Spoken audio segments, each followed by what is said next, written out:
Hello and welcome everyone, and in this video we will add some extra effects to finalize our render. The first thing that I will add is some sort of a vignette. To do this, there are multiple approaches. Some people might choose to create some sort of textures inside of Blender and then use them in the compositor. In my case, I will go with the easiest approach, just downloading an image from the internet of a gradient, and I will just slap it over this image. So I will go Shift A and look for image.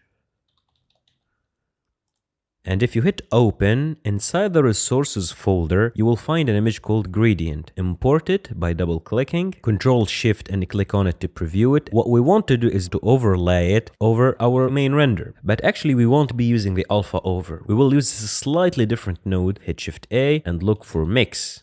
And just put it right here. I will take the gradient and put it right here. And you will notice that it is acting a little bit weird. Everything is black. And the main reason for that is that we need to change the blending mode of the mix node. We need to change it to multiplying. And you will see that it is looking like this. The first thing that I need to do is to bring the scale of this image up. So I will go Shift A, look for transform and put it right here. I need to bring the scale up because this is my render and this is my gradient texture. I will start scaling it up. And notice by doing that, I'm showing more and more of my render. Scale it even up, a little bit up. And to change the nature of this gradient texture, let's just hit Control Shift and click on it, or maybe at the transform node. I will go Shift A, search, and let's look for curves, RGB curves. I will put it before the multiply node right here and Control Shift to preview the RGB curves. Nothing is changed right now, but if I start bringing this to white and drag this a little bit to black, you will notice that I will make this gradient a little bit more contrasty, let's say. If I preview right now my mix node by Control Shift and clicking on it and start changing the levels of this curve, you will notice that I'm able finally to change the main focus of this gradient texture the way I want. So probably I want it to be something maybe like this, let's say.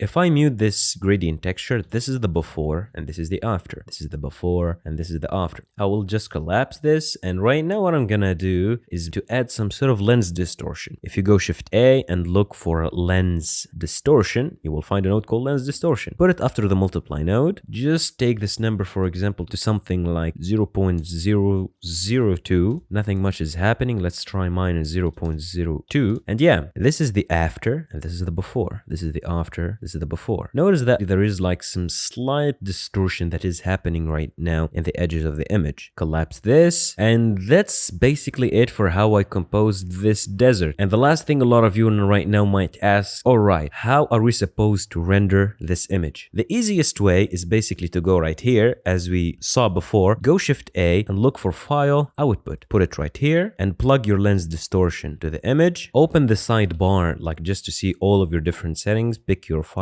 output, and inside of node properties, here are all the properties that we will need. First things first, let's just call it final desert render. Let's choose a folder to save it, for example inside the resources folder. I will maybe go right here inside of renders, new folder. Let's call it final desert